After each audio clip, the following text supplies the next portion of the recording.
Good afternoon, guys. My name is Marsha and my co-host is Andre. And today we have another episode with our lovely guest, Miss Shevel Hylton, who is an ordained minister of the gospel and a motivational speaker. Welcome, welcome, Shevel. How are you doing today? Thank you for having me. I'm doing very well. Okay, so I want you to start off by telling the viewers a bit about yourself. Thank you. Okay, so I'm a country girl. I'm from the parish of St. Anne. I am 25 years old. I love reading, writing, anything that has to do with motivational stuff. That's me. Planning, organizing, just anything that involves uplifting and other people and myself, I'm going to be involved in it. So that's who I am. That's a nice little synopsis, nice little introduction about yourself. So, tell us about little Shevel growing up in Jamaica until now. Tell us a bit.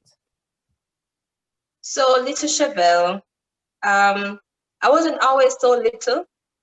I wasn't always involved in the children activities, the playing, and all of those stuff. I was a bit different, always trying to get into some leadership role, leadership position, just always trying to be ahead. So I was always the one that people would look up to when it comes out to school. I didn't have that much fun. Oh, so I don't even like playing games. Go ahead. No. Yeah, I don't like playing games. That wasn't me. So that wasn't me. I grew up with my mother. She has 5 of us. I'm the eldest one for her. So I was sister. Growing up was pretty rough. We've been through a lot. I know what hungry days are like. I know what going to your bed without something to eat is like. I know what growing up in a board house is like. I know what going to school, not having money, having practicals. I know what all of those struggles are like because I've been there and I've passed it. And where I am today, I just have to give God thanks for everything. So that is practically me growing up. Through school, I was always in leadership positions, always just trying to go out there in the world and help someone else just to improve their life, just to share my testimony because I am a living testimony. So that is my end point or where I'm looking forward to in life, just encouraging people to be the best that they can be. That's true. That's me. Yeah. Oh yeah, that's truly good. For me, my friends always tell me that you can't save the world. I'm always trying to help people. Doesn't matter what I have, I always try to help people, even when they mess me over, when they betray me, they borrow my money, they don't give me back, they steal, they do all sorts of things. I'm always giving because I always feel like even though I'm not rich, I can help somebody else. I get my blessing one way or the other. That is true because people don't just need money. We need money, of course, but that's not the only help that people want. Many people are going through stuff that they just need some advice. They just need to know what direction to look into. And my friends, some of them consider me a superwoman because I'm always busy. If you know Shevel Hylton, I'm always busy. I always have something to do. So that is me. So you just have to give what you can give because people out there need it. Yeah, need it very much. Definitely. So you barely touched on the hardships while growing up. So I'd want you to kind of like dig in just a little bit to kind of give the viewers an idea of what the struggle was like and how you actually were able to prepare yourself out of that. Okay, so the struggle for me started with going to high school. So I started going high school in Trelawney, which was Holland High. But it was pretty rough, pretty difficult. I had to wake up very early in the mornings. My mother has always been a single mother. She do different kind of jobs just to ensure that we eat and we go to school. And we just always stood out because everyone knows that we are a struggling family. But yet still, we were always focused because my mother always tried to keep us focused and not to fall into what she went through and so forth. So for me, we didn't have that money. Sometimes we didn't have lunch money. Sometimes any little money I get, I just always try to save it because I want to go to school. I started going to high school. I remember that I was doing food and nutrition. and I started at this little restaurant.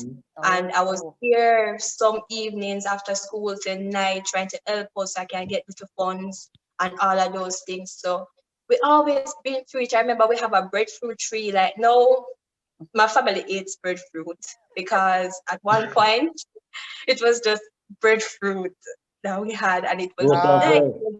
very rough. Roast or And fry? roast, fry. That's how I know that Boy. you can do almost anything with breadfruit. You fry it green, you do everything. So it was like my mother always have a. My mother has a big backyard, so she always have stuff planting. We had Crops. drum tree, banana planting. Like Lord, me we know hungry. how to eat food. So. Plant and eat it. So. All of that. So yeah. So that's practically everything that we went through. So it was very difficult. And in high school, I went to community college. I get some scholarships, some sponsorships, and so forth. So that's how I went through there. And then I stood out for 1 year, and I started university in 2015, and I'm now complete. So only could be God. You just have to know where you're going, have your goals, and just work towards it. Congratulations. Which university you went to? You don't mind. I went to Boston Community College. I know I went to University of the Commonwealth Caribbean. Oh, okay. I see. Mhm. And what did you study, or what are you studying? Oh, you I'm just completed. studying. All right, so I did food and nutrition, hospitality and tourism management first, and then I was supposed to finish the bachelor's degree in it, but I switched over to human resource management. You Because think it's after a I did better decision? because after I did the food and nutrition practical and the internship, I was like, this is not for me. Ah, The cooking part is for me, but like the whole in the kitchen all day, I don't think I'm making much of an impact in there. ah. So I wanted something else that will give me more Okay, so that means you flexibility. don't burn up water then, right? Yeah, and you know you're in your kitchen. So I'm a pro.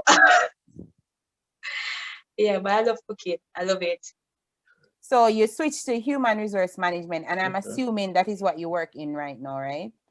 I'm not currently. No, Oh. I work in student affairs. I do mostly planning events, activities, and those kind of stuff for students.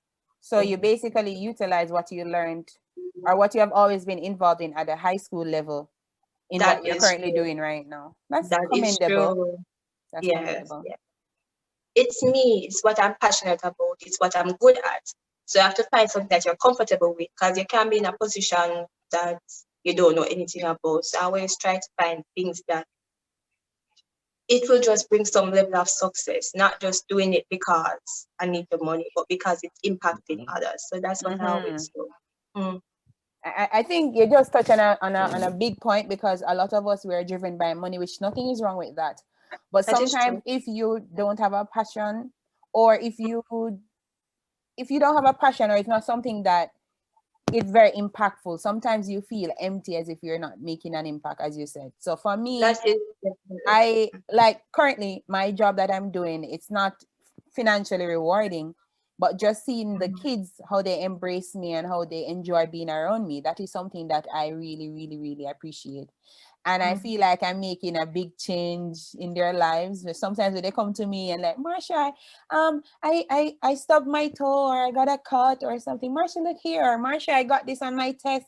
Marsha, remember the math test that I was studying for? I got 100. Like when they come and they come and speak to me, it feels very rewarding. Financially, it sucks, but the job itself, what it entails, being around the kids, making that impact on their lives, is what I really enjoy the most. And that is it for me, because like I started sending out messages from I was going to like high school thereabout on my Facebook page and so forth, and people always appreciate it. And a friend of mine said that, you could start like a devotional, which I'm working on.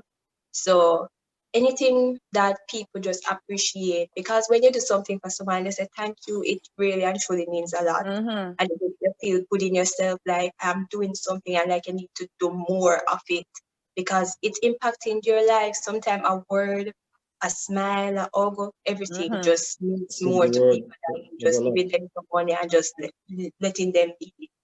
Yeah, for some people, money can't really help them. It's just being embraced, being told that you're loved or you're appreciated, or that those little simple things can help out people. Sometimes I've seen many times where people get money and clothing and they go straight back to square one because the care part of it was left out. You know, That is nobody true. really sat down and asked them what really was their problem. We rather ridicule them first and then like, oh, see $2,000, yeah, see one shirt and one shoes here. But separate and apart from that, where is the care for the person's mentals, or That is how true. do you encourage that person out of their situation? Because if you have noticed, a lot of persons mentally challenged, drug addicts, whatnot, no, you Yes, give them money, depressed, you're only paranoid. enabling them to continue. What about the counseling part? What about encouraging them? What about trying to make a change in their life in that aspect other than the financial side? So That is that's true. true.